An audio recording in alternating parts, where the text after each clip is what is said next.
Hey YouTube, welcome back to my channel. Today I will be showing you how to make small gift boxes using crafting square paper. The paper I used today I got from Dollar Tree and it is 6 by 6 inches. You will need a ruler with a straight edge, metal preferably, a blending tool, a pen, and a cutting board with a straight edge also. Today, I will be showing you how to score your paper without a scoring board. I do not have a scoring board, so I had to improvise. So I used the ruler and the cutting board to make my straight edges. Here, I'm just showing you the paper. It is 6 by 6 inches. It comes with 24 pieces in it, which is great for Dollar Tree. Anywhere else, I believe you'll be paying way much more for the paper. Here are the measurements. For the tall milk box shape, we have 1 inch, 2 3/4 of an inch, 3 3/4 of an inch, 5.5 inches. Turn on one side, 1 inch, 4 inches, and then 5.5 inches. And you will use the squiggly line on the 5.5 inch so that you can know where the top of your box will be. Here is how the top of the box should look once we are done. It is going to have the score edge at the top. Here is the flat box, the flat mini gift box that we'll be making, which is 1/2 inch turn, 1/2 inch turn, 1/2 inch turn, 1/2 inch. Now, after you finish crafting the boxes, you can actually decorate the boxes. I do not decorate the boxes in this video. I will be decorating boxes in another video. But for future references, you can decorate the box how you want with string, stickers, thank you stickers, and anything else that you want. You can put it inside, on the outside. And the possibilities are endless. Just like with this crafting paper, you can have as many designs as you like. Okay, here we are. I am going to show you how I do the markings for where I'm going to score the paper, where they put the edges at. I'm not hip to or knowledgeable of the terminologies of crafting, envelope, scoring. I am so brand new to this. I just needed a gift box for my gifts, for my merchandise. So I lay my ruler flat edge down on the bottom of the cutting board. You see I have it flat down at the bottom, and I'm going to start making the markings. We have the 1 inch marking, 2 3/4 of an inch marking, 3 3/4 of an inch marking,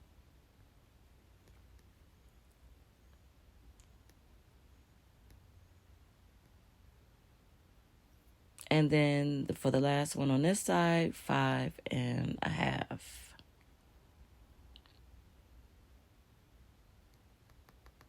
Then we're going to turn one time.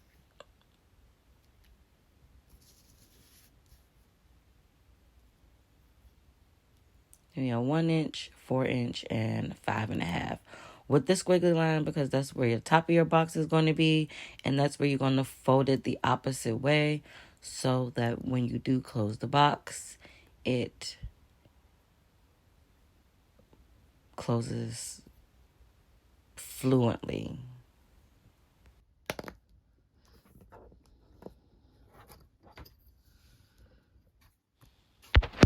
So that it could be better, I have turned my cutting board the long way so that the edge of my ruler can lay flush with the edge of the cutting board, and the edge of the paper can lay flush with the edge of the cutting board as well. And then once I have those lined up, I use the blending tool for the clay to make my creases to score. After I've got them all lined up, I start to put the creases in the paper. Now, I have used pens, the edge of pens. I used a couple of things before I ended up using the blending tool for the clay. I believe this works the best until I am able to get a scoring board. I don't know if I would be investing in a scoring board, but I enjoy making these boxes, so I'll probably get into making envelopes and cutting out more papers and doing more paper crafts because I really enjoyed this. But as far as for the scoring, for now, I use the cutting board, a straight edge ruler, and the blending tool for clay.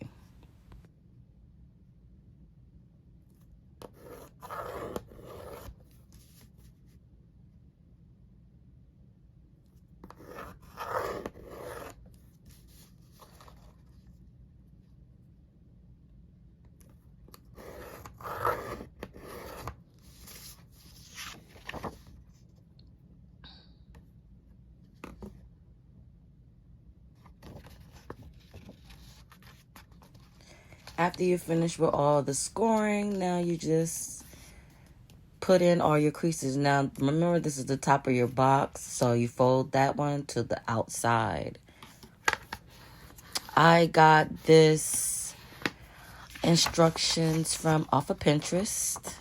I will be lucky to find the video, and if I find the video, I will definitely put the link to the video down into the description on where I got these measurements from and design, because I'm going to give credit to the person that I got it from, if possible, because I know I wrote it down and then I started making them, and then I was looking for this particular size, but I couldn't find this particular size on YouTube, so that's why I decided to make a video of my own with the 6x6 crafting squares, crafting paper squares.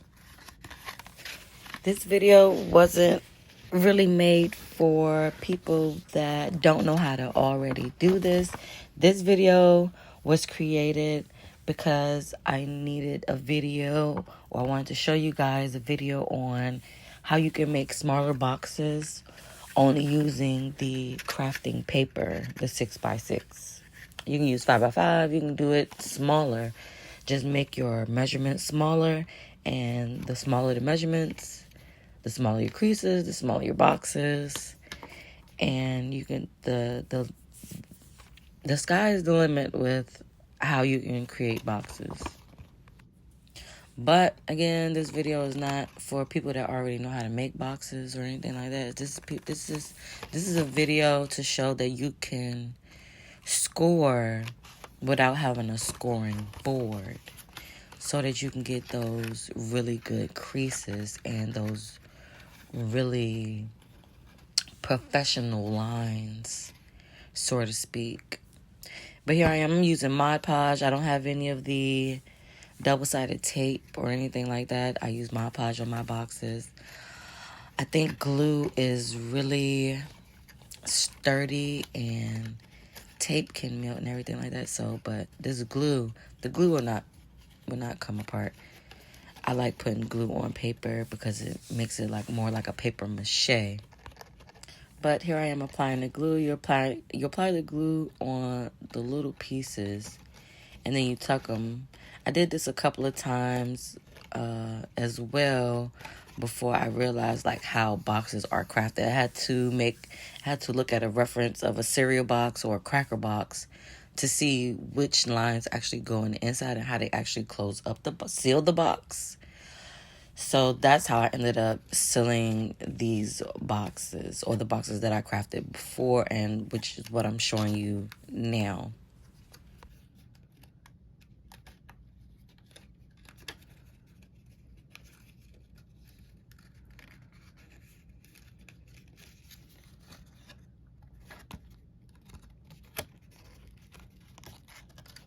Also, I was kind of doing this kind of fast for you guys. Well, this video is like 20 minutes long, but I was trying to do this kind of fast for you guys and with as much accuracy as possible, because I was showing you all the mishaps and everything too, because I want to show you, like, sometimes you don't get it right the first time. You don't get it right the first time. Sometimes you don't get it right the second time. Then you got to start all over and do it again. And it's okay. Just do it. Just do it. And until you feel it's right for you or for whoever you're making it for, then it's right. But sometimes you don't get it right the first time. It would have helped if I would have put the glue on that part last. But anyways, sometimes you don't get it right the first time. You don't always get it right the first time. And in arts and crafts, there's no wrong answers. There's no wrong answers in painting. There's no wrong answers in arts and crafts. There's no wrong answers in scrapbooking. There's no wrong answers.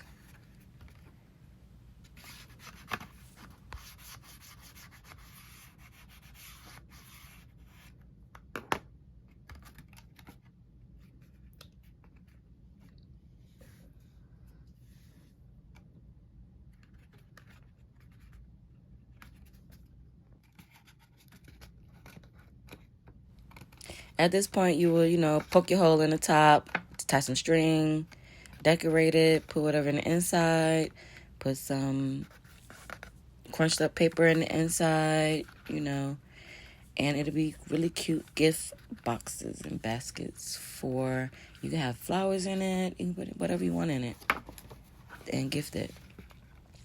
Okay, so now we're working on I got a little bit of glue on my cutting board, so don't worry about that. Now we're going to be working on the flat box. Now if you wanted more square, you would go 1 inch, but I like this flat. It's spacey. You could put cards in the inside. I like the flat boxes. I like the milk carton looking boxes too, but I like the flat boxes. So it's a 1/2 inch, 1/2 inch, 1/2 inch. You decide which part you want as the top. And that's what I was looking at. I was looking at which part I wanted the top, which flower did I want on the top of the box, to see as you're closing the box. But this is a 1/2 inch on each side, 1/2 inch turn, 1/2 inch turn, 1/2 inch turn, 1/2 inch turn.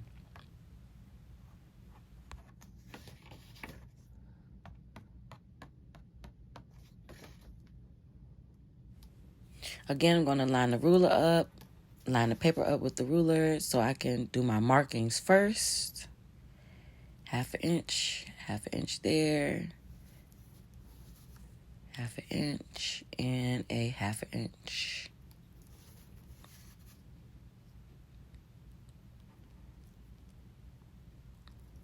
And then you should have like your handles, of course, and then we're going to line the ruler up again, flush to the bottom of the cutting board, and we're going to put the paper flush to the bottom of the cutting board as much as possible as well, so that we can get straight lines, not crooked lines.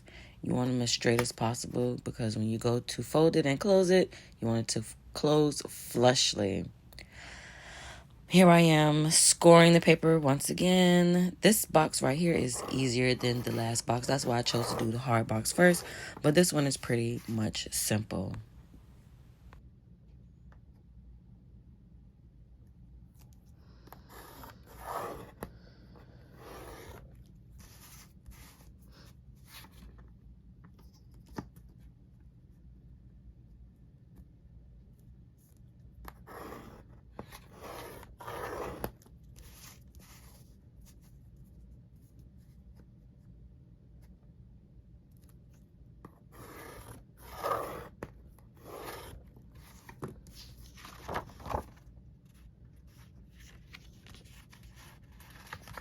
Now with this box, you have to take one edge up to your 1 inch line on the opposite side and create a crease. Flatten it out. Make sure you flatten it out. Make it nice and neat.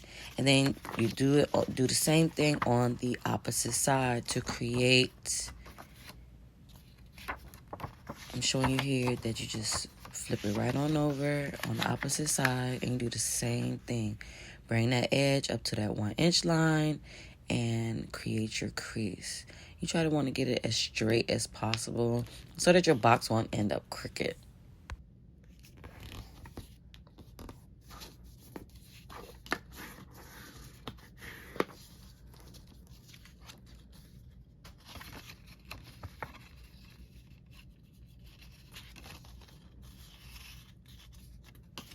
Now I'm just showing you that that's where I want the top of my box to be.